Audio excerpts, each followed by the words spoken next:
সূরা আনকাবুতের একখানা আয়াতে কারিমা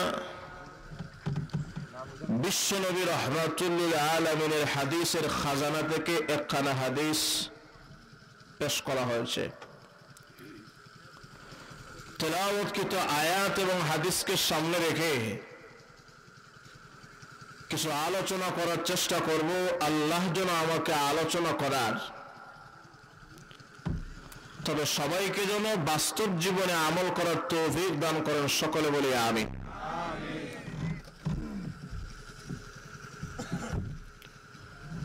আজকের যে ওয়াজ আর বয়ান হবে, এটা হলো ইসলামের ভিতরে দ্বিতীয় ওয়াজ। প্রথম প্রকারের ওয়াজ হবে ঈমান ও তাওহীদের ওয়াজ, আর দ্বিতীয় ওয়াজ হবে ঈমানের পরে নামাজ, নামাজের ওয়াজ। এই ওয়াজটি আসলে বাস্তব জীবনে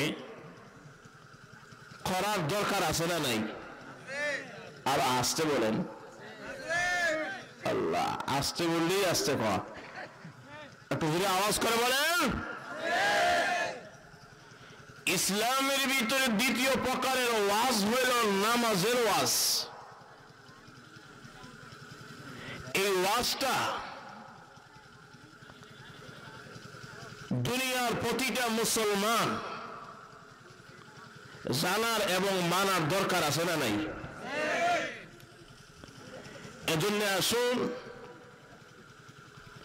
অত্যন্ত সরল সহজ ভাষায় যে বিষয়ে ওয়াজ করতে যাচ্ছি, এই বিষয়টা হলো নামাজের গুরুত্ব সংক্রান্ত কিছু আলোচনা।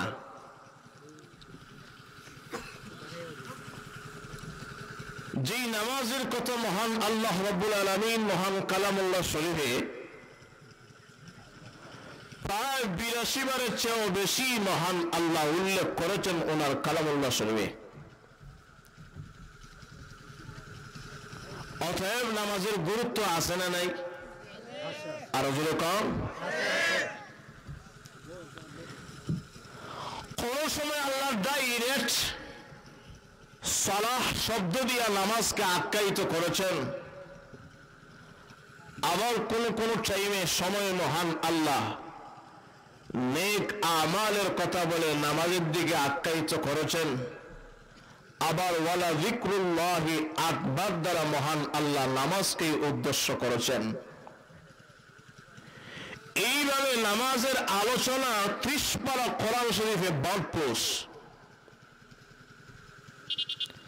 যেমন আল্লাহ ডাইরেক্ট কালামুল্লাহ শরীফে সূরাতুল বাকারার প্রথম দিকে আলোচনা করেন,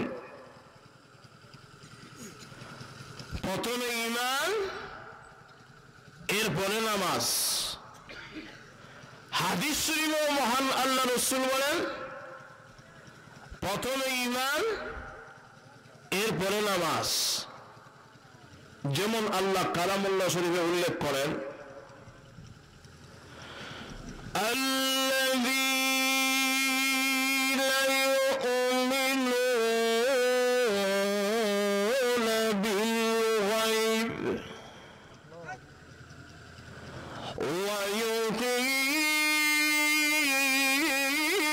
ويقيمون الصلاة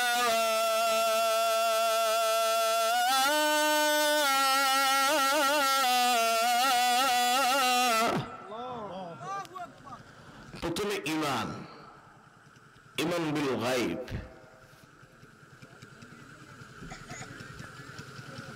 আর ঈমানের সাথে সাথে মহান আল্লাহ ওয়ায়ুকিমুনাস সালাহ, নামাজের কথা আলোচনা করেছেন।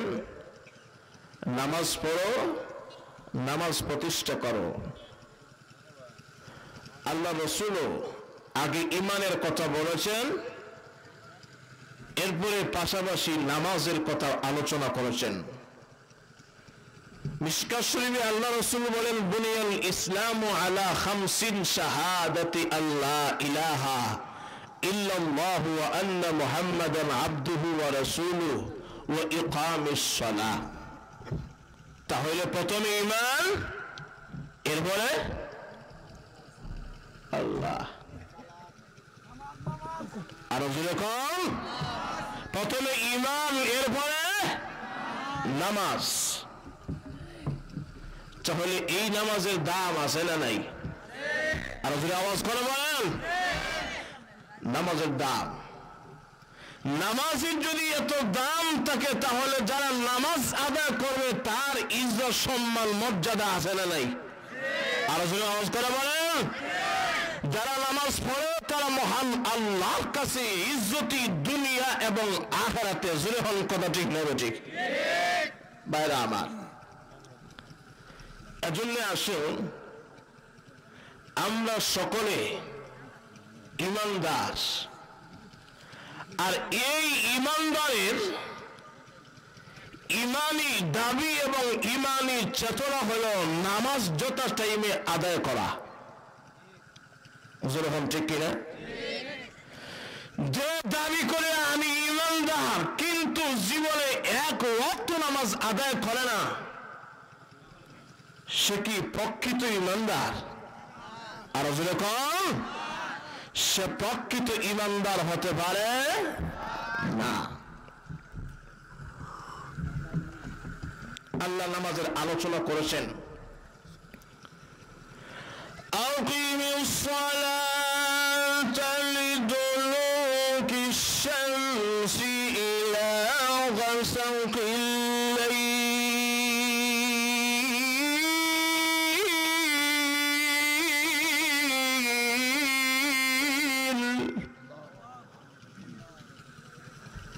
আকিমিস সালাহ, আল্লাহ মহান আল্লাহ কোরআন শরীফে বারবার নামাজের কথা আনছেন।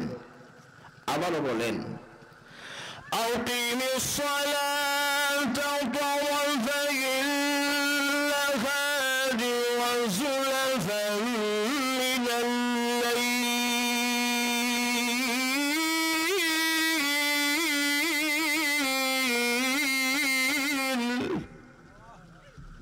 আসেনি নামাজের কথা কোরআনে? আল্লাহ একটু জোরে আওয়াজ করে বলেন, নামাজের কথা কোরআন শরীফে আছে। এজন্য নামাজ আদায় করার দরকার আসেনি? দেখি কারা কারা নামাজ আদায় করতে রাজি না, একটু হাত লম্বা করেন। 2 জন 4 জন 5 জন ওরা কি তো দেখা যায় নামাজ আদায় করতে রাজি না তারা? আল্লাহ, নামাজ আদায় করতে রাজি আছি তো ইনশাআল্লাহ। দুইটা হাত এই খোলা আকাশের নিচে মহান আল্লাহর কাছে এইভাবে হাত উত্তোলন করে আমরা সকলে শপথ গ্রহণ করি, আল্লাহ জীবনের যত নামাজ ত্যাগ করেছি আর কোনদিন ছাড়বো না, ভবিষ্যতে নামাজ ত্যাগ করবো না। আল্লাহ মাফ করে দাও আর সবাইকে নামাজি বানায় দাও। দুইটা হাত তুলে মহান আল্লাহর কাছে ওয়াদাবদ্ধ হই, আল্লাহ কবুল করে। সকলে বলি আমিন। আর একটু জোরে বলি আমিন। হাত লাগান।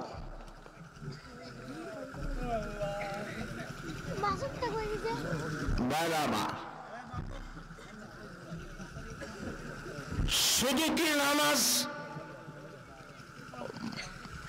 মোল্লা গোষ্ঠী আদায় করব আর মোল্লা গোষ্ঠী সারা দ্বারা তাদের জন্য নামাজ আদায়ের দরকার আসেনি? আর জোরে কম। ডাক্তার যারা নামাজের দরকার আছে, প্রফেসর যারা নামাজের দরকার আসেনি, মৎস্যজীবী যারা, কৃষিজীবী যারা, তাদের নামাজের দরকার আসেনি? রাজনীতিবিদ যারা, তাদের নামাজের দরকার আছে না নাই? আর যখন বাইরে আবার নামাজ ছাড়ার কোনো পথ নেই, নামাজ অবশ্যই আদায় করতে হবে। এতে আপনি আওয়ামী লীগ করেন, বিএনপি করেন, জামাত শিবির করেন, জোট করেন, খেলাফত করেন, জমিয়ত করেন, মারিফত করেন, দুনিয়ার ভিতরে যত দল করেন না কেন, অবশ্যই প্রতিটা দল এই ব্যাপারে একমত, আমরা সকলেই মুসলমান এবং সকলেই অবশ্যই নামাজি হতে হবে। আর যখন ঠিক কিনা এই কথার ভিতরে কারো কোনো দ্বিমত নাই। এমন কোন কথা কোরআন হাদিসে নেই যে আমি বিএনপি করি বিদায় আমার নামাজের দরকার নাই, আমি আওয়ামী করি বিদায় আমি নামাজ পড়তে হবে, এমন কোন কথা কোরআন হাদিসে আসেনি। আর যখন নামাজ সকলেই অবশ্যই আদায় করতে হবে। নামাজ আদায় করলে সওয়াব না গুনাহ? আর যখন সওয়াব। আল্লাহ নিজে বলেন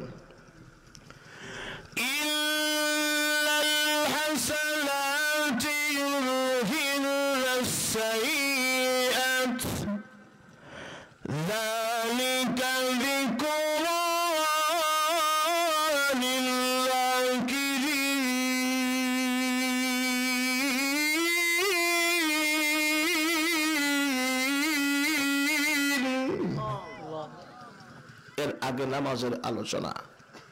আল্লাহ বলেন নিশ্চয় এটা ভালো কাজ, আর এই ভালো কাজের বদলে মহান আল্লাহ তোমাদের জীবনের সাইয়্যাত তথা গুনাহ সমূহ মিটায় দিবেন। জোরে পড়ুন সুবহানাল্লাহ। তাহলে নামাজ আদায় করলে আমাদের জীবনের গুনাহ মাফ হয়। জোরে পড়ুন সুবহানাল্লাহ। এটা কার কথা? আর আল্লাহ। নামাজ আদায় করলে মহান আল্লাহ নামাজের বিনিময়ে জীবনের গুনাহ মাফ করেন। এই ওয়াদার, এই হুকুম মহান আল্লাহর। হাদিস শরীফে আল্লাহ রাসূল বলেন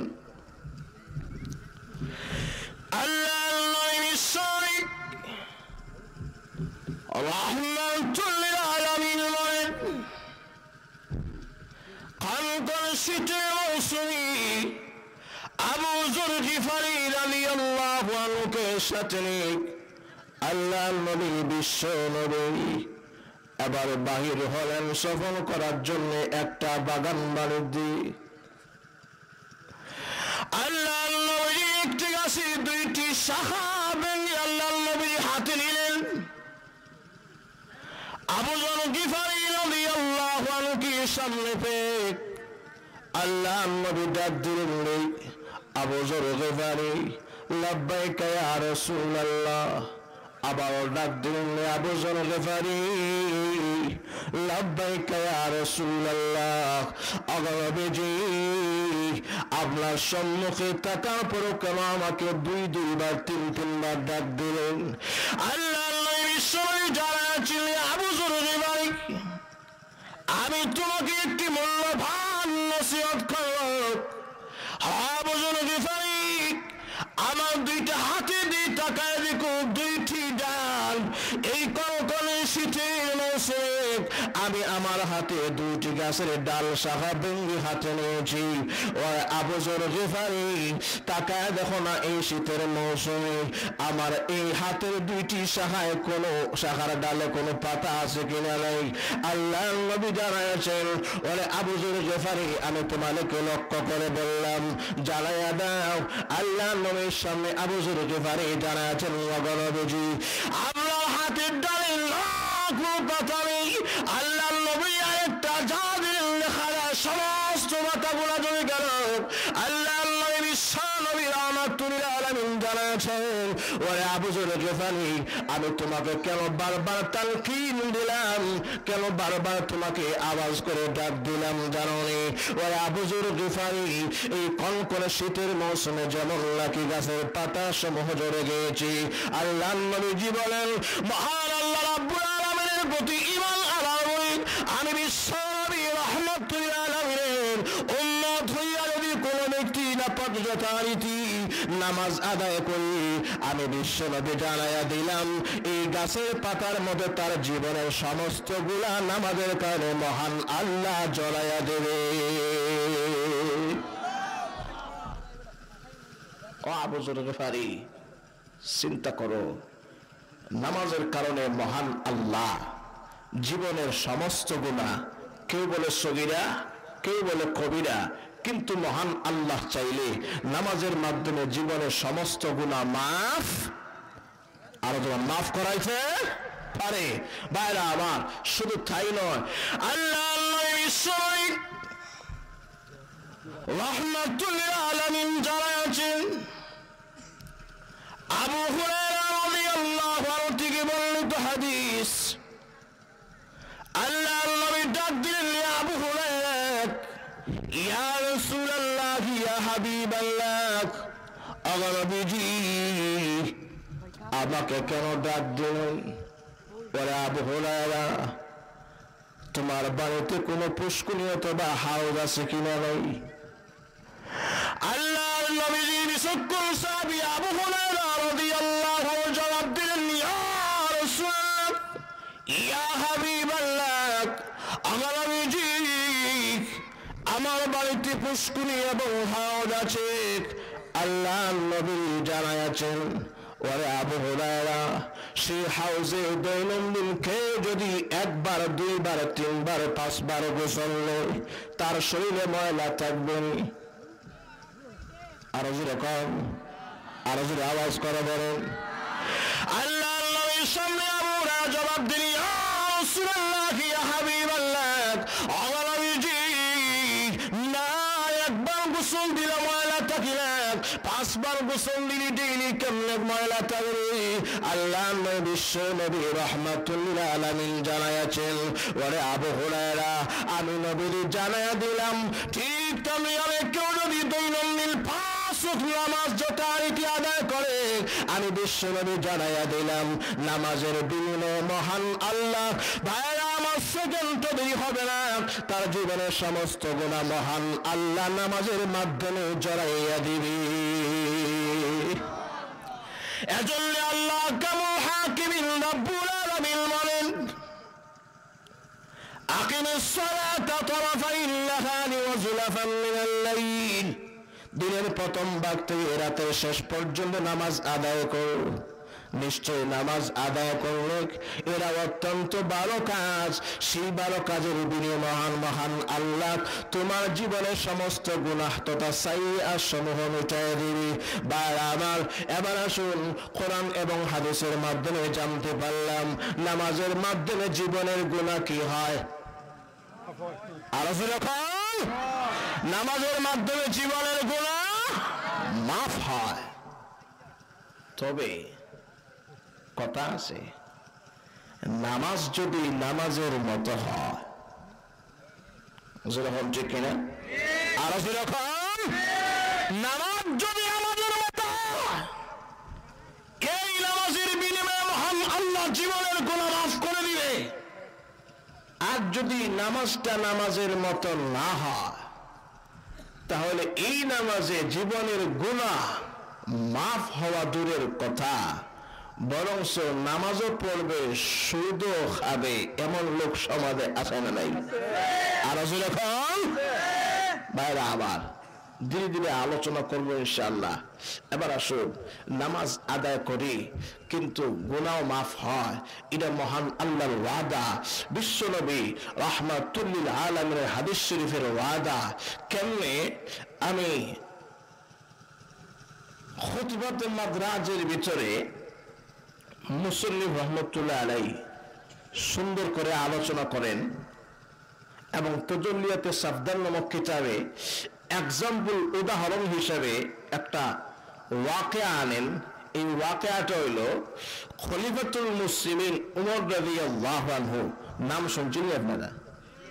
আরো জোরে কম দেখছেন নি কেউ? এই খলিফাতুল মুসলিমিন উমর রাদিয়াল্লাহু আনহু, ওনার জামানায় এমন একটা যুবক, যে যুবকটা হইল কালো কুৎসিত, এমন একটা মেয়ে, যে মেয়েটা খুবই সুন্দরী নারী, এই মেয়ের ভালোবাসার প্রেমে পাগল পারা, তার সামনে যাওয়ার সাহস নেই, চিঠি লিখে পাঠায় যে আমি তোমাকে ভালোবাসি, আমি তোমাকে বিবাহ করতে রাজি, যদি তোমাকে আমি না পাই তাহলে আমার এই জীবনের কোনো দাম, আর যখন এই জীবনের কোনো দাম নাই। এবার প্রেমের প্রস্তাব চিঠি লিখে তার কাছে পাঠায়। উনি সুন্দরী রূপসী নারী, সে বলে না, আমি এই প্রস্তাবে কখনো রাজি হব না। কারণ হইল আমি হইলাম সুন্দরী যুবতী নারী, আর এই লোকটা হলো কালো। আবার কেউ বলে সম্পর্ক হলো চাচাতো ভাই বোন। কিন্তু এমন একদিন সুযোগ আসলো। কি সুযোগ? এই সুন্দরী যুবতী নারী হলো গরিব, মিসকিন, অসহায়, আর কালো কুৎসিত যুবক হলো ধনী। ওনার কাছে এমন একটা প্রস্তাব নিয়ে আসে, শোনো, কি আজকে 2 দিন আমি কোনো খানা খাইনি, মেহেরবানি করো, আমাকে কিছু টাকা দিতে হবে, আমাকে কিছু ডাল, আমাকে কিছু চাল দিতে হবে। ওই ব্যক্তি জবাব দেয়, না, আমি দিতে পারবো না, আমার একটা উদ্দেশ্য, মাকসাদ আছে, এটা যদি তুমি হাসিল করতে পারো তাহলে আমি তোমাকে সব দিতে রাজি। এই মাকসাদটা কি? এই মাকসাদ হইল, এক কিতাবে আনেন যে আমি তোমাকে বিবাহ করব, এই বিবাহের প্রস্তাবে তুমি রাজি হও তাহলে তোমাকে সব দিতে পারি। এটা হলো এক কিতাবের ভাষ্য। আর অন্য কিতাবের ভাষ্য হইল, এই সুন্দরী যুবতী নারী এবার চিঠির ওপর পৃষ্ঠায় লিখে দেয়,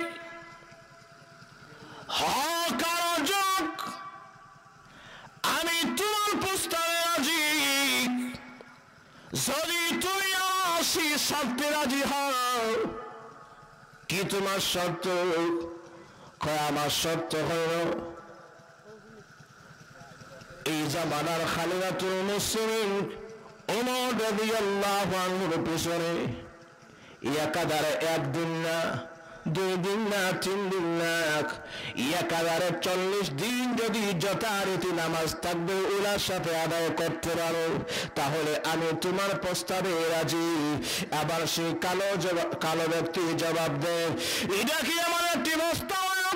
এটা কঠিন শর্ত, এটা আমার কাছে এমন একটি সহজ শর্ত, তোমাকে পাওয়ার জন্য যদি জাহান্নামের ইন্ধন হতে হয় আমি জাহান্নামের ইন্ধন হতে রাজি, জাহান্নামের লাকড়ি হতে রাজি, কিন্তু তথাপিও তোমাকে আমি কখনো ছাড়ব না।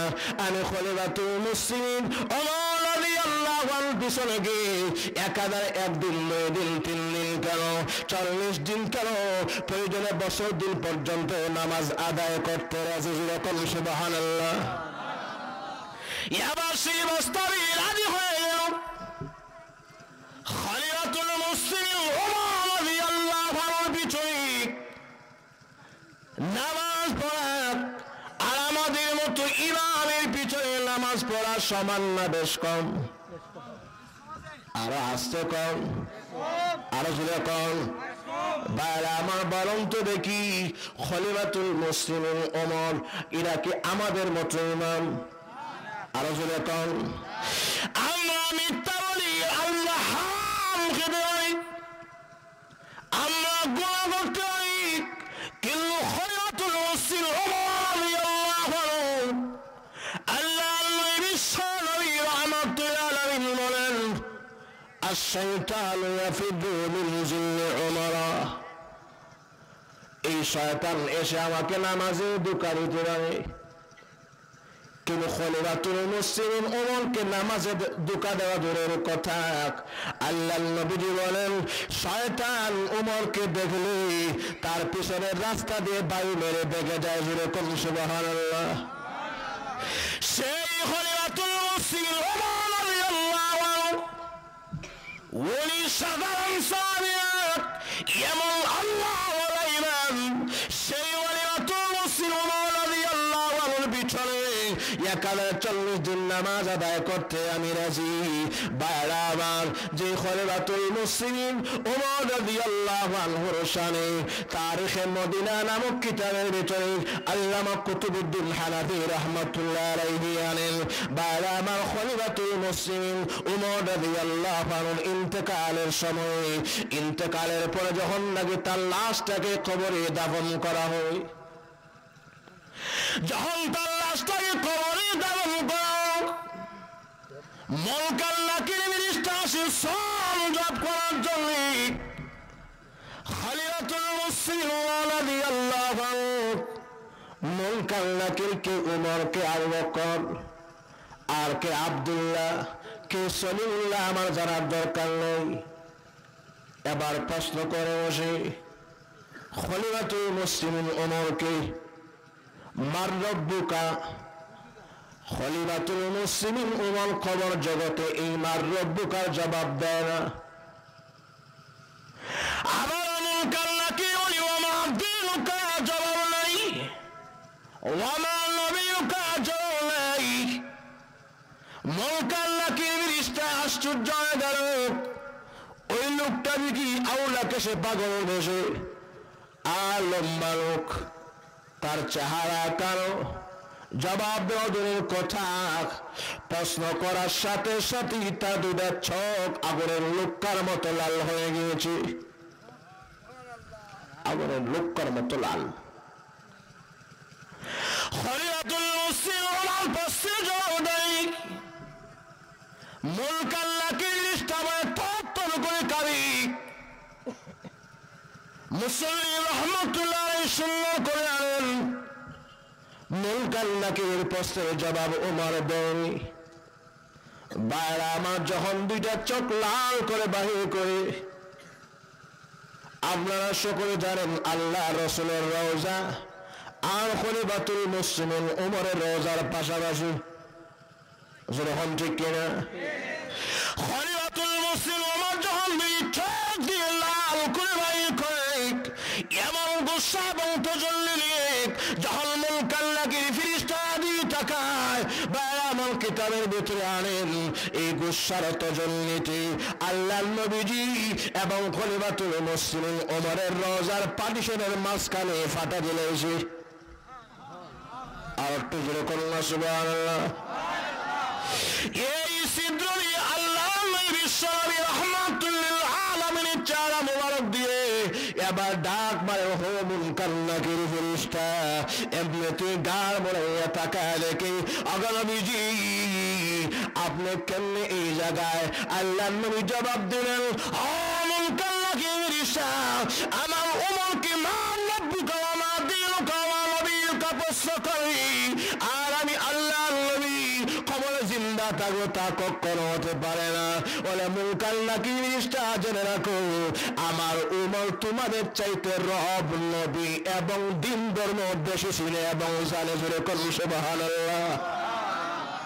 আল্লাহ জবাব দিল, মুনকার নাকির ফেরেশতা, দুনিয়ার ভিতরে যে খলিফাতুল মুসলিমিন হওয়ার এক সেকেন্ডের জন্য আমি নবীকে বলি, এক সেকেন্ডের জন্য দিনকে বলি, এক সেকেন্ডের জন্য আল্লাহকে বলি এবং নামাজকে বলি, এই খলিফাতুল মুসলিমিন ওমর মাত্র 3 হাত গভীর মাটির নিচে এসে কেমনে আল্লাহ এবং নবীকে বলবে?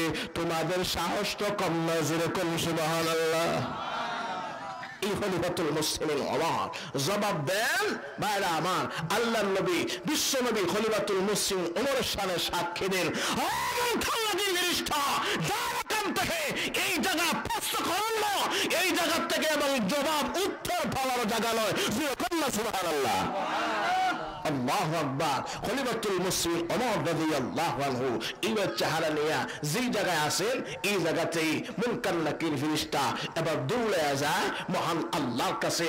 আল্লাহ রাব্বুল আলামিন কালগুজার জিজ্ঞাসা করেন, ও মুনকার নাকির ফেরেশতা, আজকে তোমরা কোথায় গিয়েছিলে? এমনিতে মহান আল্লাহর দরবারে গিয়ে যখন দৌড়িয়া না হেওয়া নিয়ে আসে না, জোরে কর, যেমনে উঁচু আওয়াজে শ্বাস নিঃশ্বাস ত্যাগ করে মহান আল্লাহ জানায়া দিলেন, ও মুনকার নাকির ফেরেশতা, কি হয়েছে?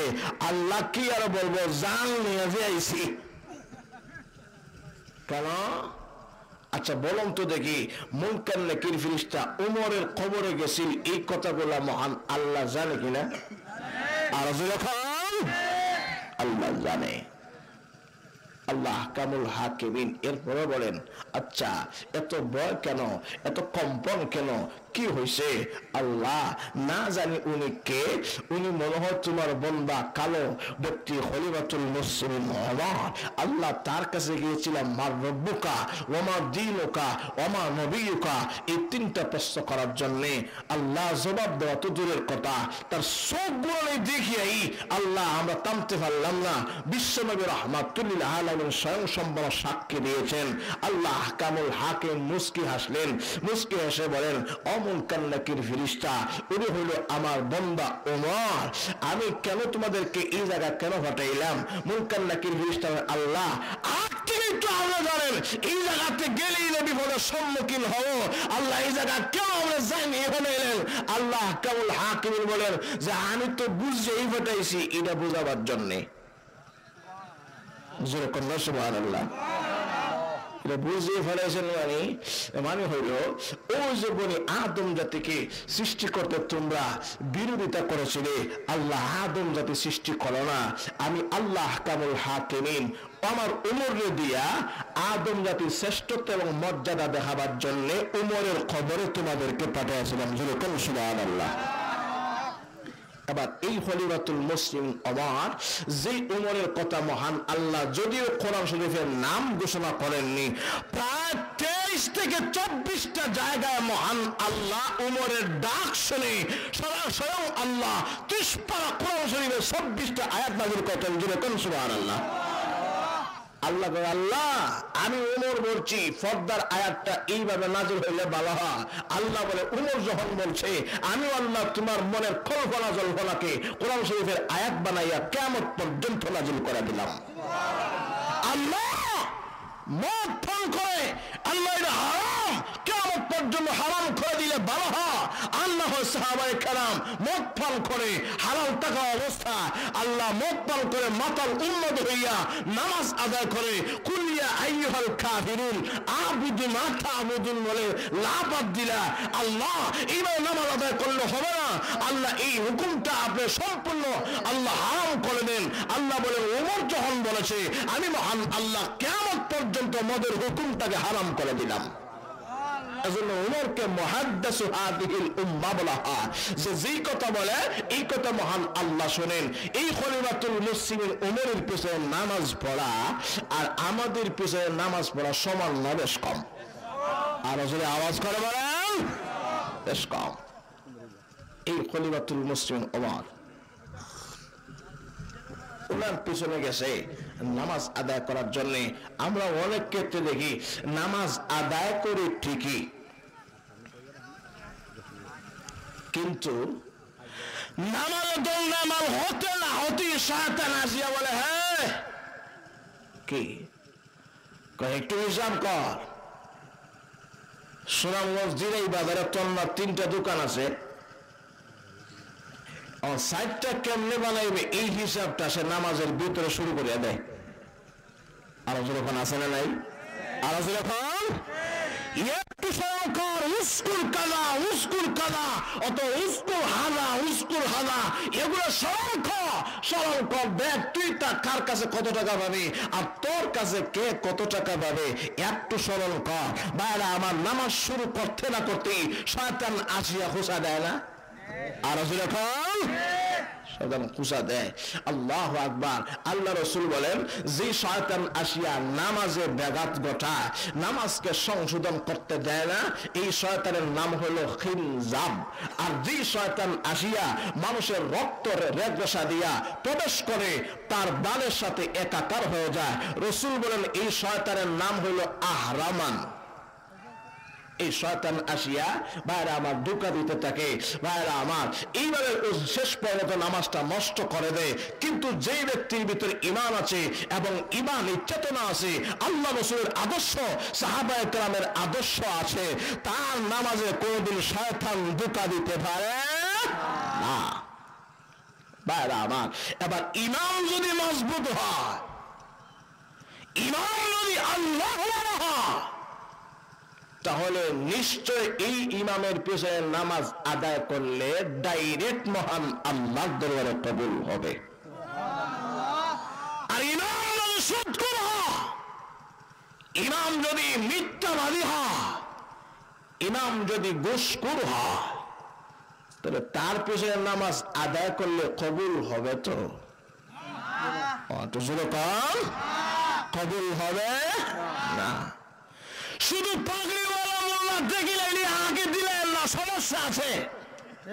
আর যখন ঠিক কিনা, আর যখন শুধু পাগড়িওয়ালা দেখিলে আগে দিলেন না, অসুবিধাও হতে পারে। ঠিক না, সে নিজেও মরবে আর 14 বারে নিয়ে মরবে। যখন ঠিক কিনা, তবে এক ব্যক্তি নতুন হালি সাহেব গেছে হজে, হজে যখন গেছে সারা জীবন সুদ ঘুষ খায়, মিথ্যা ধোঁকাবাজি বাটফারি চুরি ডাকাতি রাহাজানি সবগুলো সে করে। কিন্তু হজ করিয়া এবার দেখা যায় যখন বাড়িতে আসবে এমন লম্বা পাঞ্জাবি পরিধান করছে, মাথায় পাগড়ি, হাতে তসবি আর পরনে লম্বা কুর্তা, সাদা পাঞ্জাবি।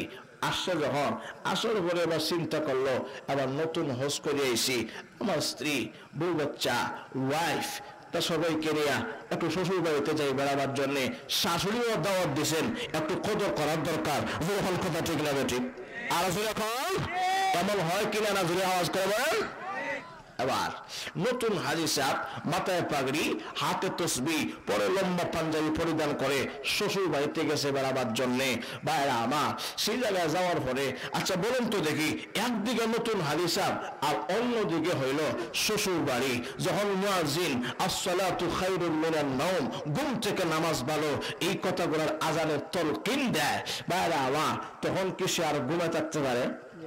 আর যখন একদিকে শ্বশুর বাড়ি, অন্যদিকে নতুন হাজি, ফজর নামাজ ত্যাগ করা যাবে না। এখন বাধ্য হইয়া আবার ওযু করছে, পাগড়ি দাঁত করিয়া, আমাদের চাইতে পাগড়ি আরো লম্বা, পাঞ্জাবি আমাদের চাইতে লম্বা, এটা পরিধান করিয়া হাতে তসবি নিয়া আর হেঁটে হেঁটে হেঁটে হেঁটে মনে করেন আপনাদের মসজিদ পর্যন্ত চলে আসছে। আসর পরে দেখে যে আপনাদের মসজিদের ইমাম সাহেব ঘটনাবশত গেছে গিয়ে বাড়িত, এখন নামাজ পড়াইব বেটা। দেখে সমস্ত মুসলমানের কারাম পশ্চিম দিকে কিবলা না করিয়া পূর্ব দিকে কিবলা দিলে এসে ইমাম খুঁজে কেউ নাই। হঠাৎ করে দেখে যে এলাকার নতুন জামাই, মাথায় পাগড়ি, পরে লম্বা পাঞ্জাবি, যদিও হুজুর না কিন্তু হুজুরের বাপ বসে। যেরকম ঠিক কিনা, আর যদিও হুজুর না কিন্তু হুজুরের বাপ বসে, কিন্তু প্রকৃত পক্ষে সে ছিল আসলে একটা সুদখোর। যখন সে আসছে, আসার পরে এবার সকলে চিন্তা করে দেখলো আর যখন কেউ নাই, আর নতুন হুজুর আল্লাহর ওলি খাঁটি দরবেশ, তাহলে উনারে আগে দেয়া দেই। ভাইরা আমার, যখন এই সিদ্ধান্ত না নিল, জামাই কি তাড়াতাড়ি আসেন না, ইমাম সাহেব হুজুর তো নাই, এমনিতেই সে বলে লা ইলাহা ইল্লা আনতা সুবহানাকা ইন্নী কুনতু মিনাজ জালিমিন। আল্লাহ তুমি আমাকে হেফাজত করো। আচ্ছা আপনারা একটু দাঁড়ান, আমি ওযু করে আসি। ওযুতে যা, তুমি না আগে বাসায় ওযু করে এলা, এইদিকে ওযুতে যা আর পিছন দিকে লক্ষ্য করে থাকা আছে ওরা দাঁড়া আছে কিনা না নামাজে দাঁড়ায় আছে। এই অবস্থা দেখে ভাইরা আমার ওযু করে, হাত নাড়া কুলি করে, টাইম পাস করে, শেষ পর্যন্ত আর ছোটাছুটি করে, শেষ পর্যন্ত আর না আসে হয় না, ডাক দেয়, যাই তাড়াতাড়ি আসো না, নামাজের টাইম তো চলে যাচ্ছে, সেক্টরের সূর্য লাল হয়ে উদিত হবে, তাড়াতাড়ি আসো। না আমার তো নামাজ পড়াইতে ভয় লাগে। সকলে চিন্তিত হইয়া এবার চিন্তা করলো, নতুন হাজি, খাঁটি দরবেশ, আল্লাহর ওলি, তাও আবার হুজুরের বেশ। ভাইরা আমার, চিন্তিত হইয়া সকলে এবার সিদ্ধান্ত নিল, আল্লাহওয়ালা বুজুর্গ আর কোনদিন পাবো কিনা না, খাঁটি আল্লাহওয়ালা যারা, খাঁটি দরবেশ যারা, আল্লাহর প্রেম মহব্বত যার দিলের ভিতরে আছে, তারা আসল নামাজ পড়াইতে তাদের দিলে একটু ভয় লাগে। হুজুর তো বলবেনি, তা বললে হবে না। সকলে মিলিয়া এই মনোভাব নিয়া আর এই মূল্যানের দিলে এসে সকলে মিলিয়া ধাক্কা মারিয়া আগে। কি মনে করেন ফজরের নামাজে কারারটা জোরে পড়তে হয় না আসতে? আরো জোরে আওয়াজ করে বলেন। এখন ভারবনি পড়তো। এখন নামাজ পড়া তো দূরের কথা, পূর্ব দিকে হইয়া মুসল্লিয়ানে কারামের দিকে মুখ করে তাকায়া বলে, শোনাও মুসল্লিয়ানে কারাম, কি নামাজ পড়বা তুমি? নামাজের আগে নিয়ত করতে হবে, নিয়ত জরুরি, নিয়ত ফরজ। ঠিক আছে, সারা জীবন তো নিয়ত করলাম, আর এইভাবে দাঁড়াইয়া তো কোনোদিন আমাদের ইমাম সাহেব হুজুর নিয়ত শিখায়নি। এইদিকে সূর্য উঠতেছে লাল হইয়া, আর তুমি নিয়ত শিখাইবা? আগে নিয়ত শিখেন, এরপরে নামাজ। কি নিয়ত? এবার শিখা দেয় হয়, বলো, কারাত জানি না, বেরাত জানি না, বাংলা মসজিদ ঘর, তোরাও বললে আমাকেও মানলে, আল্লাহু আকবার। নামাজ হয়েছেনি? আর আসলে কম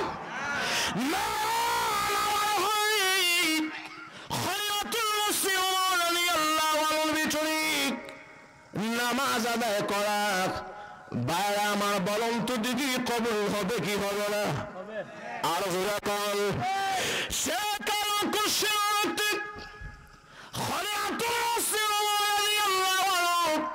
এবং আল্লাহ ইমাম এমন মুত্তাকি পরহেজগার ইমাম, যে ইমামের পিছনে একদিন নামাজ আদায় করে বড় মজা লাগে। ওই খলিফাতুল মুসলিম আমার এত সুন্দর তেলাওয়াত করে, মদন করলে কোরআন তেলাওয়াত করো, বড় মজা লাগে। একদিন, 2 দিন, 3 দিন, ভাই আমার যখন 3 দিন 4 দিন পর্যন্ত একানা নামাজ আদায় করে, একানা নামাজ করতে করতে থাকবে দীর্ঘ 40 দিন নামাজ আদায় করি। এবার দীর্ঘ 40 দিন নামাজ আদায় করার পরে এবার ওই যুবতী মেয়ের স্ত্রী জবাব দেওয়ার জন্য এবার লেখে, ওরা সুন্দরী যুবতী নারী আমাকে চিঠি দিয়েছে খলিফাতুল মুসলিম ওমরের পেছনে 40 দিন নামাজ আদায় করার জন্য। এবার শোনো, 40 দিন নামাজ আদায় করলে বিবাহের প্রস্তাবে রাজি হবে। এবার তোমার মনোভাব জানাও। খলিফাতুল মুসলিম ওমর রাদিয়াল্লাহু আনহুর পেছনে 40 দিন নামাজ আদায় করে এবার জবাব দে, ওরা সুন্দরী যুবতী নারী আমি খলিফাতুল মুসলিমের ওমরের পেছনে নামাজ আদায় করে যে আনন্দ এবং স্বাদ আমি পেয়েছি, তুমি সুন্দরী যুবতী নারীকে বিবাহ করলে আমার মনে হয় না তোমার ভিতরে তেমন স্বাদ আমি পাবো বলে। ভাইরা আমার, তাহলে এখান থেকে বোঝার দরকার যে ভাইরা আমার অবশ্যই যাদের ভিতরে ঈমান আছে, ঈমানের চেতনা আছে, খাঁটি আল্লাহওয়ালা লোকের পিছনে মুত্তাকি ঈমানের পিছনে হল নাকি যথারীতি নামাজ আদায় করবে, অবশ্যই এই নামাজের মাধ্যমে তার জীবনের গুনাহ মাফ তো হবে হবেই, এবং আল্লাহ কামুল হাকিমিন বলেন তার অন্তর, দিল, কলিজা পর্যন্ত গুনাহ থেকে সাফ হয়ে যাবে। তাহলে নামাজ আদায় করলে আমাদের জীবনের গুনাহ মাফ হবে কি হবে না? আর এজন্য আল্লাহ বলেন, উতলু মা উহিয়া ইলাইকা মিনাল কিতাবি ওয়া আকিমিস সালাহ। আয়াতের প্রথম অংশ, এটা আমার আলোচনার উদ্দেশ্য না। আল্লাহ নামাজ প্রতিষ্ঠা করো, নামাজ আদায় করো। নামাজ প্রতিষ্ঠা করলে, নামাজ আদায় করলে লাভ কি হবে, এর ভিতর থেকে একটাই মাত্র আলোচনা করলাম। নামাজ আদায় করলে আমাদের জীবনের গুনাহ, আর যখন জীবনের গুনাহ মাফ হবে। এবার আসুন আয়াতের দ্বিতীয়াংশে,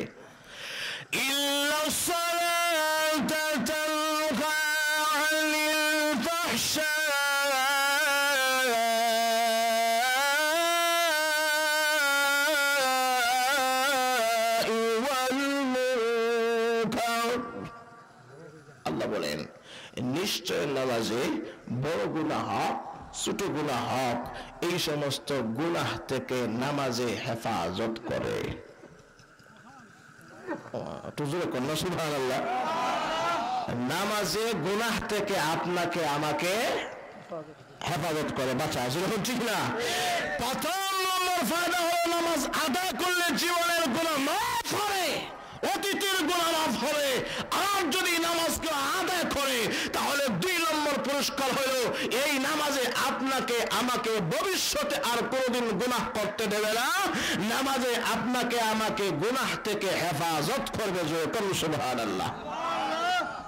তাহলে এটা হলো কয় নম্বর ফায়দা? আল্লাহ তুজুরে কোন কয় নাম্বার? 2 নম্বর ফায়দা। নামাজ আদায় করলে 2 নম্বর ফায়দা হলো জীবনের আর এই কোনোদিন গুনাহ করতে দিবে না। এই নামাজে আপনাকে আমাকে হেফাজত করবে।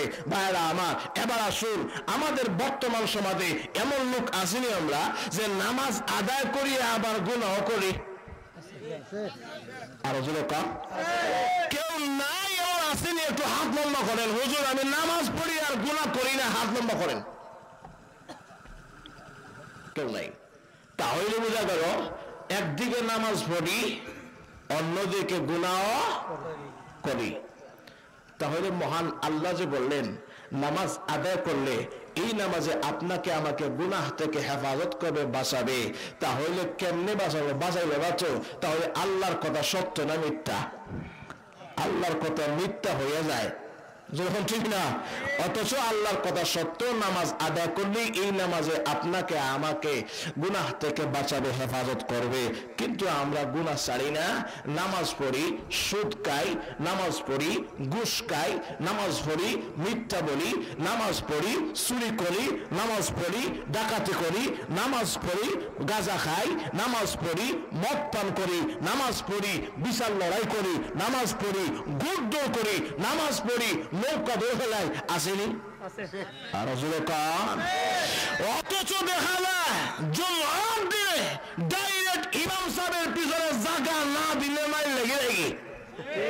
জোরে কান, ঠিক কিনা? আর যে আওয়াজ করেন কেন? গুনাহ জগতে সে 1 নাম্বার, আর জায়গা দখল করার ক্ষেত্রেও সে আরো জোরে সে 1 নাম্বার। আবার দেখবেন যে এলাকার মাতব্বর সবচেয়ে বড় ঘুষখোর আর সুদখোর যেটা, জুম্মা মসজিদে গিয়া মুচল্লি সেক্রেটারি ওই বেলা লাগে মাইল লাগে দেখি। আর যখন, ঠিক কিনা? আর যখন যদিও আমাদের এলাকায় নাই, কিন্তু আমাদের এলাকায় আছে। কে আসেনি? আচ্ছা যা বাইরে আমার আল্লাহ হেফাজত করে। সকলে বলি আমিন। আর বলি আমিন।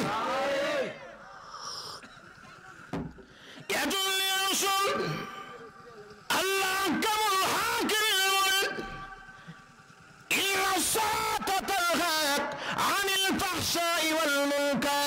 নিশ্চয় নামাজে ফাহশা ওয়াল মুনকার থেকে বাঁচায়। বাইরে আমার, নামাজ পড়ি সুদ খাই, নামাজ পড়ি ঘুষ খাই, নামাজ পড়ি মিথ্যা বলি, নামাজ পড়ি বেঈমানি করি, নামাজ পড়ি অন্যের জায়গা দখল করি, নামাজ পড়ি চুরি ডাকাতি করি, নামাজ পড়ি গরিবকে ধাক্কা দিই, ইয়েতিমের মাল ছিনতাই করে খাই। বাইরে আমার এমন লোক সমাজে আছে না নাই? আর যখন আছে না নাই? বেশি না কম? আর আওয়াজ করে বলেন বেশি। আবার প্রশ্ন হলো, মহান আল্লাহ রাব্বুল আলামিন জানাচ্ছেন নামাজ আদায় করে নামাজে তার গুনাহ থেকে বাঁচাবে। কেন বাঁচাইল না? যখন, ঠিক কিনা? ভাই আমার, তার অনেক লম্বা জবাব, অতি সংক্ষেপে 2টা জবাব আমি আপনাদের সামনে দিয়ে দেই। ভাই আমার, বরং তো দেখি আপনার আমার ভিতরে জান এখন এই মুহূর্তে আছে না নাই? আরো জোরে কোন। জান থাকলে আপনার সম্মান দেবেন, জান থাকলে আপনার ইজ্জত আমার ইজ্জত। জান থাকার কারণে আমি সিলেট থেকে পর্যন্ত এসেছি। ভাই আমার, আমার একটা সম্মান আছে না নাই? ভাই আমার, আপনারা জান থাকার কারণে বয়ান শোনার জন্য এই জায়গাতে আসেন, সম্মান আছে না নাই? আর যেরকম, আর যদি জান থাকে না সম্মান আছে কেন? ভাইরা আমার, বলেন তুই কি রাতের বেলা আমি যখন সুস্থ ভালো, আমার ভিতরে জান আছে, আমার স্ত্রী আমাকে বলে কোথায় গো, বাসায় আসো না, একা থাকতে ভয় লাগে, তোমাকে সারা রাতের বেলা আমার ঘুম আসে না। ঠিক না? আর যখন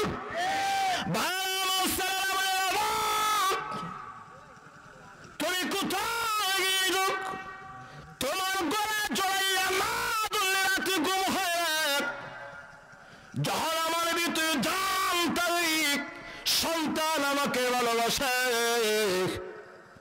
যখন আমার ভিতরে জান তারিখ আমার স্ত্রী আমার বাবা মা আমাকে ভালোবাসে, আপনাকে ভালোবাসে, আর যখন আমার ভিতরে জান নাই তখন আমার স্ত্রী রাত্রে আমার পাশে কি ঘুমাবে? আর যেরকম ছেলে আমাকে বাবা বাবা বলে বলবে, বাবা আপেল নিয়ে আসো, বলবে, বরঞ্চ সেই স্ত্রী বলবে, বাবা তোর আব্বা আগে তার ভিতরে জান ছিল, রূহ ছিল, তার সম্মান ছিল, এখন তোর বাবার ইন্তেকাল হয়ে গিয়েছে, তার ভিতরে আর রূহ নেই, আর জান নেই, বাসায় আর লাশটাকে রাখবে না, যতক্ষণ বেশি রাখবে দুর্গন্ধ ছড়াবে, যত তাড়াতাড়ি পারা যায় বাসাতে বাহির করে জঙ্গলের ভিতরে নিয়ে চাপা মাটি দিয়ে রাখ। যখন ঠিক না ভাইরা আমার, এতেই প্রমাণ হয় জান থাকলে আপনার সম্মান আছে না নাই? আর যখন যদি জান থাকে না তাহলে তাদের কাছে আমাদের সম্মান আর বাকি থাকে না। যখন ঠিক কিনা ভাইরা আমার, বলুন তো দেখি আমাদের দেশে গরু ছাগল আছে? এই গরু ছাগল কুরবানির মৌসুমে তার একটা দাম আছে না নাই? তবে জীবিত থাকলে না মৃত? আর যখন সেই কুরবানির মৌসুমে জীবিত একটা খাসি দাম লক্ষ টাকা যাইতে পারে, আর যদি তার ভিতরে জান থাকি না, আমরা মোল্লা গোষ্ঠী হলে কি হবে? লিল্লাহ দিলে নিব। আর যখন মাগনা দিলে নিতাম না, কেন? ওইটা তো মরে গেছে, কি জান নাই, বাস শুনে ফেলাই দেন। যেরকম ঠিক কিনা? তাহলে বোঝা যায় জান থাকলে তার গোশত আমাদের সকলের জন্য হালাল। যেরকম ঠিক কিনা? আর যখন জান নাই হারাম। ঠিক তেমনি ভাবে যেমন পানির তিনটা গুণের নাম হলো পানির রূহ, আত্মা, জান। পানির রং ভালো থাকতে হবে, পানির গ্রান ভালো থাকতে হবে, পানির স্বাদ ভালো থাকতে হবে। এই তিনটা গুণ যদি ভালো থাকে তাহলে এই পানি দ্বারা অজু করলে অজু হবে। যেরকম ঠিক কিনা? গোসল করলে গোসল হবে। আর যদি এই পানির তিন গুণ না থাকে তাহলে এই পানির জিন্দা নয়, এটা মুর্দা। আপনার শরীরে পাক করা তো দূরের কথা, নিয়ে না হয়ে কি? যেরকম ঠিক কিনা? তাহলে দরকার দুনিয়ার সমস্ত দেশের ভিতরে জান আছে, রূহ এবং আত্মা দেওয়া হয়েছে। জান এবং রূহ থাকলে তার সম্মানে ইজ্জত মর্যাদা আছে, আর জান রূহ আত্মা না থাকলে তার সম্মান জীবন নেই। যেরকম ঠিক কিনা? ভাইরা আমার, এবার আপনাদের খেদমতে আমার প্রশ্ন, দুনিয়ার সমস্ত জিনিসের ভিতরে একটা মহান আল্লাহর দেওয়া জান আছে, এবার বরং তোরে কি নামাজের একটা জান থাকার দরকার আছে না নাই? আরো যদি আওয়াজ করে বলেন, নামাজের জান। এবার সেই নামাজের জান কি? তাহলে বোঝা যায় একটা হলো জিন্দা নামাজ, রূহওয়ালা নামাজ, আত্মাওয়ালা নামাজ, আরেকটা হলো মুর্দা নামাজ। ভাইরা আমার, মুর্দা নামাজ যদি হয়, এই মুর্দা নামাজ দিয়ে কশিন কালে গুনাহ থেকে বাঁচা যাবে না। যেরকম ঠিক কিনা? তাহলে নামাজ পড়তে হবে জিন্দা না মুর্দা? আরো জোরে কার জিন্দা। বাইরে আমার বরং তো দেখি এবার জিন্দা নামাজ বলতে কি? আল্লাহ নবী বিশ্ব নবী রাহমাতুল আলামিন বলেন, আনতা আবুদাল্লাহ কাআন্নাকা তারা ফাইন লাম তাকুন তারাহু ফাইন্নাহু ইয়ারাক। তোমরা এমন ভাবে নামাজ গুলামি করো যে গুলামিতে মহান আল্লাহকে দেখা যায়। এটা হলো প্রথম নম্বর তরিকা গুলামি করার।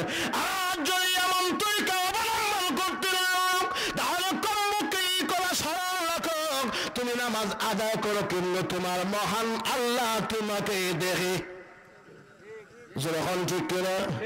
হয়তো তুমি আল্লাহকে দেখবে, না হয় তোমাকে আল্লাহ দেখবেন। বাইরে আমার এই দুই তরিকা ছাড়া নামাজ আদায় করার 3 নম্বর কোন তরিকা নাই। যখন ঠিক কিনা? এই 3 নম্বর তরিকার যে নামাজ, এই নামাজটা এই দুই তরিকার ভিতরে যত নামাজ আছে এই নামাজটা হবে জিন্দা নামাজ। এই জিন্দা নামাজ আদায় করলেই এই জিন্দা নামাজের মাধ্যমে পেছনের গুনাহ মাফ হয়। আর জিন্দা নামাজ আদায় করলেই এই জিন্দা নামাজ আপনাকে আমাকে গুনাহ থেকে হেফাজত করে। বাইরে আমার চাইল আল্লাহ নবী বিশ্ব নবী রাহমাতুল আলামিন বলেন, বাইরে আমার দুই জিনিসের সমষ্টির নাম হলো নামাজের জান। কয় জিনিস? এক, প্রত্যেকে জানার দরকার। 1 নম্বর, নামাজ আদায় করব একমাত্র কাকে খুশি করার জন্য? আরো যখন ইখলাসের সাথে নামাজ আদায় করব মহান আল্লাহকে খুশি করার জন্য। এক, কেউ যদি আবার বলে আমাকে লোক বলুক আমি ফাঁকা নামাজি, নামাজ আদায় করে নামাজের সুরত কৈফিয়ত হবে ইনদাল্লাহ, মহান আল্লাহর কাছে কবুল হবে না। আর যখন কবুল আসেনি কিছু লোক দেখাই না পাটি যে নামাজ আদায় করে মানুষ দেখাইবার লেগা। আর যখন এই নামাজ যদি লোক দেখার জন্য আদায় করে, রিয়া তাকে নামাজের ভিতরে, রিয়ার সাইমা রিয়ার গন্ধ বু যখন নামাজের ভিতরে থাকবে কঠিন খায়, এই নামাজের মাধ্যমে সমাজ কোনদিন পরিবর্তন হতে পারে না। ঠিক কিনা? ভাইরা আমার, এই সমাজ থেকে গুনাহ দূর করতে গেলে, সমাজকে সংশোধন করতে গেলে 1 নম্বর নিয়ম হলো যে প্রথমে নামাজ আদায় করবে মহান আল্লাহকে রাজি করার জন্য। 1 আর 2 নম্বর হলো যে শুধু নামাজ আল্লাহর জন্য আদায় করলে হবে না, বিশ্বনবী রাহমাতুল আলামিনের নিয়ম তরিকায় এই নামাজটা আদায় করতে হবে। ঠিক কিনা? তাহলে নবীর নিয়ম তরিকা ছাড়া যে নামাজটা পড়া হবে এই নামাজ মহান আল্লাহর দরবারে কবুল হবে না। মহান আল্লাহকে রাজি করে ছাড়া যে নামাজ হবে এই নামাজ মহান আল্লাহর দরবারে কবুল হবে না।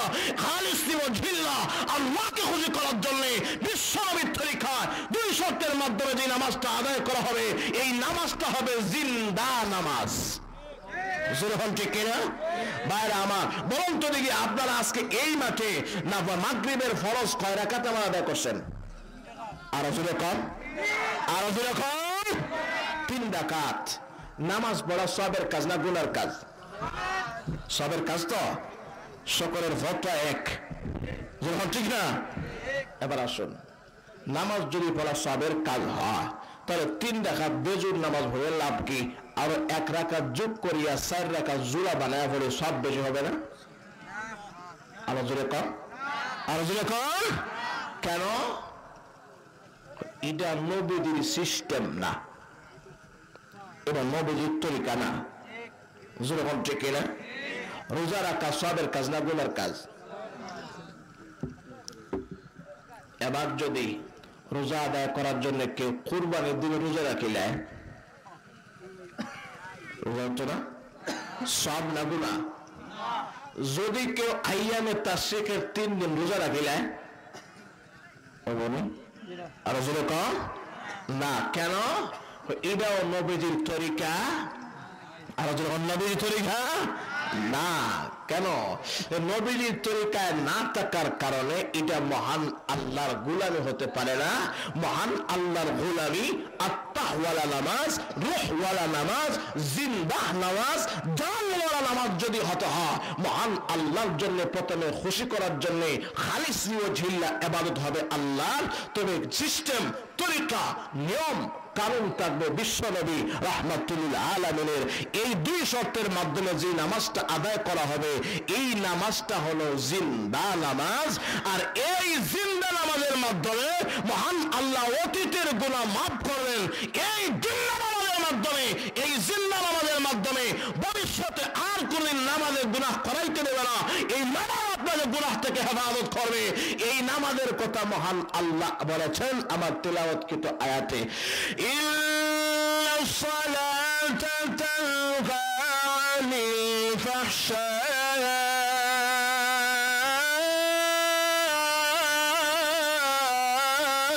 ওয়াল মুনকার।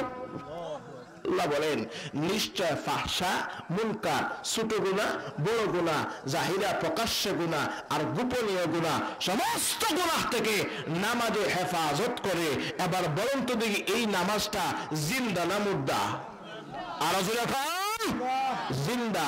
যখন নামাজটা জিন্দা হবে, এই নামাজে আপনাকে আমাকে অবশ্যই গুনাহ থেকে বাঁচাবে। আর যদি নামাজটা মুর্দা হয়, তাহলে দেখবেন মসজিদে গিয়া প্রথম সারিতে দণ্ডায়মান হইয়াও জুতা শরীফ বাদ দেয় না, ঠিকই বলে। আর যখন ঠিক না, আর যখন বাইরা আবার আমার শাহপুরান মসজিদে প্রতি জুম্মায় মোটামুটি 7 জোড়া 10 জোড়া জুতা নাই যায়। আমাকে হুজুর আপনি একটু জুতা শরীফটা করেন না। জুতো শরীফ আবার ওয়াজ আছে নাকি? তা আর হুজুর এখন কোনো ওয়াজ নেই, কারণ সবচেয়ে বড় ওয়াজ ইমানের পরে নামাজ। এই নামাজে যখন তাকে সংশোধন করতে পারল না, তাহলে ওয়াজ করে তাকে কখনো সংশোধন করা সম্ভব হতে পারে না। যখন সে জুতো চুরি করলো, বরং তো দেখি তার এই নামাজটা জিন্দা রয়েছে না মুর্দা? আর যখন আর প্রকৃত নামাজি কোনদিন জুতা চুরি করতে পারে না। আর মুর্দা নামাজি যে যার ভিতরে মহান আল্লাহর ইখলাস নেই, বিশ্বনবীর তরিকা নেই, এই দুই সিস্টেম, দুই নিয়ম, দুই তরিকা ছাড়া যে নামাজ আদায় করবে, সে নামাজে সিজদায় গিয়ে বলবে সুবহান রাব্বিয়াল আলা, আর জুতা কুনজুলা বালা। জোরে ঠিক না? আর যখন এজন্য বাইরে আমার আসুন, আপনি আমি যদি গুনাহ ছাড়তে হয়, নামাজের মাধ্যমে মহান আল্লাহর ওয়াদা অতীতের গুনাহ মাফ হবে, প্রথম নম্বর পুরস্কার। 2 নম্বর পুরস্কার, নামাজ আদায় করলে ভবিষ্যতে এই নামাজে আপনাকে আমাকে গুনাহ করাইতে দেবে না, হেফাজত করে রাখবে। তবে এই নামাজটা হতে হবে জিন্দা। যখন কি জিন্দা। এই সমাজ থেকে যদি দুর্নীতি দমন করতে হয়, সমাজ থেকে যদি হিংসা, প্রতিহিংসা, মুনাফিকি, চুগলখড়ি, সমস্ত গুনাহ যদি দূর করতে হয়, সমাজকে সংশোধন করতে হয়, তাহলে প্রথম নম্বর কাজ, ইমানের পরেই একজন মুসলমানের ইমানিত্বের দাবি হইল প্রথম নম্বর সে প্রকৃত নামাজি হয়ে যাওয়া। আর যখন ঠিক কিনা, যখন সে প্রকৃত নামাজি হয়ে যাবে, সে খাঁটি আল্লাহওয়ালা হয়ে গেল। আর আল্লাহওয়ালারা কোনদিন গুনাহ করতে পারে না। এই হলো আয়াতের ভিতরে দ্বিতীয়াংশ আর 2 নম্বর পুরস্কার। এবার আয়াতের তৃতীয়াংশের দিকে যাই, আলোচনা শেষ করে দিব ইনশাআল্লাহ। আল্লাহ নিজেই বলেন ওয়ালাইকুমুল্লাহি আকবার ওয়াল্লাহু ইয়া'লামু মা তাসনাউন।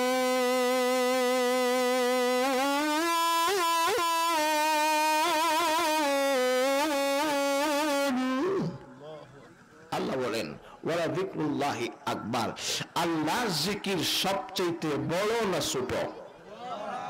আর আস্তে কোন বড় হবে? বড় তো বলবেন, আল্লাহ জিকির ছোট না বড়? আল্লাহ জিকির দ্বারা এই যারা উদ্দেশ্য হলো যে আগে যে আল্লাহ নামাজের কথাই বলছেন, তাইলে পিছনে জিকরুল্লাহ দ্বারা উদ্দেশ্যই হলো নামাজ। কারণ আল্লাহ জিকির, আল্লাহকে স্মরণ করা নামাজের মতো বড় আর কোনো আমাল হতে পারে না। যখন ঠিক কিনা? এই নামাজের ভিতরে আল্লাহর নাম আছে না নাই? আর জোরে কর। যখন আমরা দাঁড়াই তাকবীরে তাহরিমা বলি আল্লাহু আকবার, সামি আল্লাহু লিমান হামিদা, রব্বানা লাকাল হামদ, আল্লাহু আকবার, সুবহান রাব্বিয়াল আলা, সুবহান রাব্বিয়াল আযীম, সবগুলো আল্লাহ সিফাতে জাতি নাম না? আর জোরে কর। ইয়াজুল্লি মাশুল ওয়ালা যিকরুল্লাহি আকবার। প্রথম মুফাসসির কালাম বলেন, বাইরে আমার লক্ষ্য করে দেখুন তাকবীরে তাহরিমার ভিতরে আল্লাহর নাম, বাইরে আমার শুরু চাই না কিয়াম অবস্থায় আল্লাহর নাম। নামাজের কিয়ামের ভিতরে আল্লাহর নাম আছে, রুকুর ভিতরে আল্লাহর নাম আছে, সিজদার ভিতরে আল্লাহর নাম আছে না নাই? আর জোরে কর। বারামান এই তিন রুকুনের ভিতরে মহান আল্লাহর নামাজ আর মহান আল্লাহর নাম পাওয়া যায়। এজন্য মহান আল্লাহ বলেছেন ওয়ালা যিকরুল্লাহি আকবার। আর 2 নম্বর ব্যাখ্যা হলো নামাজের ভিতরে রোজা আছে না নাই? আর জোরে কর। নামাজের ভিতরে কালেমা তৈয়বা আছে না নাই? আর জোরে কর। নামাজের ভিতরে রোজা আছে, নামাজের ভিতরে হজ আছে, নামাজের ভিতরে যাকাত আছে, নামাজের ভিতরে কালেমা আছে।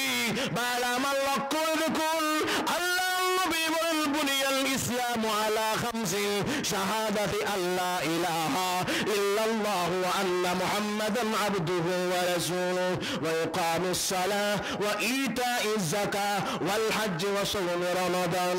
আল্লাহ নবী বলেন ইসলামের খুঁটি কয়টা? আর জোরে কর। 5টা। এর ভিতরে 2 নম্বর খুঁটির নাম হলো নামাজ। 2 নম্বর খুঁটির নাম নামাজ। এই 2 নম্বর খুঁটির ভিতরে কালেমা আছে, কারণ যে কালেমা পড়ে সে কোনদিন নামাজ আদায় করলে হবে না। যে কোনদিন কালেমা পড়ে মুসলমান হয়নি সে নামাজ আদায় করলে মহান আল্লাহ দোলে নামাজ কবুল করবে। আর জোরে কর। তাহলে বোঝা নামাজ পড়তে গেলেই প্রথম শর্ত কালেমা। যখন ঠিক কিনা? তাহলে বোঝা যায় নামাজের ভিতরে কালেমা আছে না নাই? নামাজের ভিতরে রোজা আছে। রোজার আলো সূর্যোদয় থেকে সূর্যাস্ত পর্যন্ত খাই না, পান করি না। আজ 30 অগস্ট থেকে পবিত্র বাইরে আমার নামাজের দণ্ডায়মান হইলাম, খাওয়া যায়নি। আরো জোরে কম। পান, সিগারেট, আরো জোরে কম। নামাজের ভিতরে খাওয়া যায়, নামাজের ভিতরে পানি পান করা যায়, চা পান করা যায় না, নামাজের ভিতরে স্ত্রী সহবাস করা যায় না, নামাজের ভিতরে আরো অন্যান্য গুনাহ কোনটাই করা যায় না। বাইরে আমার তাহলে বলুন তো দেখি 3 নম্বর কথা হলো স্ত্রী সহবাস নামাজের ভিতরে নাই, পান করা নাই। বাইরে আমার রোজার ভিতরে যেই গুণ আছে নামাজের ভিতরে এই গুণ আছে না নাই? আরো জোরে কম। বাইরে আমার লম্বা ওজন পাইনি, হজের ভিতরে যা আছে নামাজের ভিতরে তা আছে। হজ শব্দের আবির্ভাব করতে ইচ্ছা করা, আকাঙ্ক্ষা করা। বাইরে আমার বায়তুল্লাহতে যাই আমরা হজ করার জন্য, বায়তুল্লাহ তওয়াফ করি কাকে খুশি করার জন্য? আরো জোরে কম। খানায়ে কাবা বাইতুল্লাহর কথা মহান আল্লাহ বলেছেন এটা হলো বড় খানায়ে কাবা, ইবাদতের প্রথম ঘর। আর আমাদের দুনিয়ার মসজিদ এটাও এক করতে বাইতুল্লাহ আল্লাহর ঘর। যখন ঠিক কিনা? সেই জায়গাতে গিয়ে আমরা 7টি তওয়াফ করি মহান আল্লাহকে খুশি করার জন্য।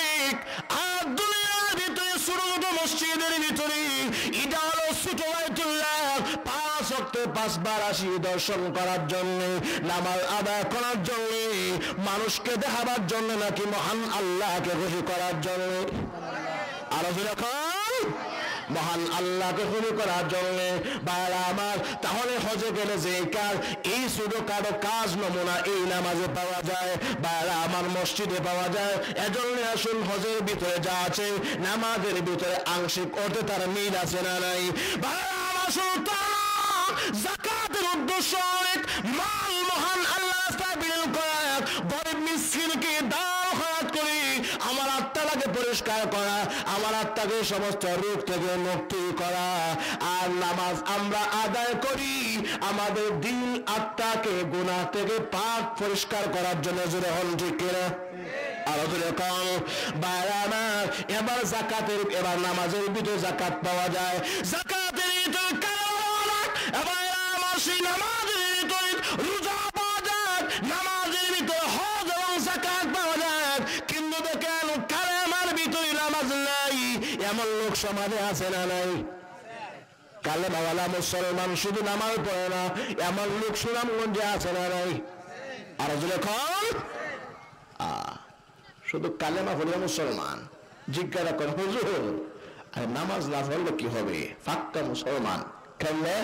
আমি মুসলমান, আমার বাবা মুসলমান, আমার দাদা মুসলমান, আমার 14 ডিগ্রি মুসলমান, তাহলে আমি মুসলমানের করে মুসলমান হয়েছি না? যেরকম ঠিক কিনা? এমন লোক সমাজে আছে না নাই? বাইরে আমার তাহলে দেখেন শুধু কালেমা পড়লো কিন্তু নামাজ নাই, তাহলে বোঝা গেল কালেমাওয়ালার ভিতরে সদা সর্বদা নামাজ পাওয়া যায় না, কিন্তু নামাজ পড়তে গেলে কালেমা লাগে, এজন্য নামাজ শ্রেষ্ঠ। যেরকম ঠিক না?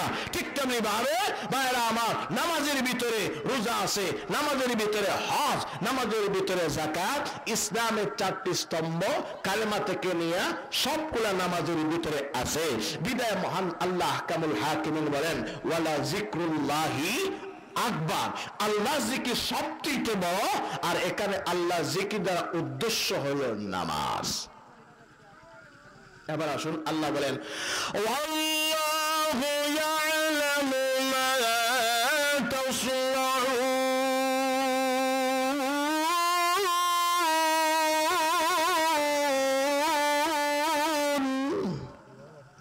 والله يعلم ما تصنعون أي والله يعلم ما تعملون أي تفعلون।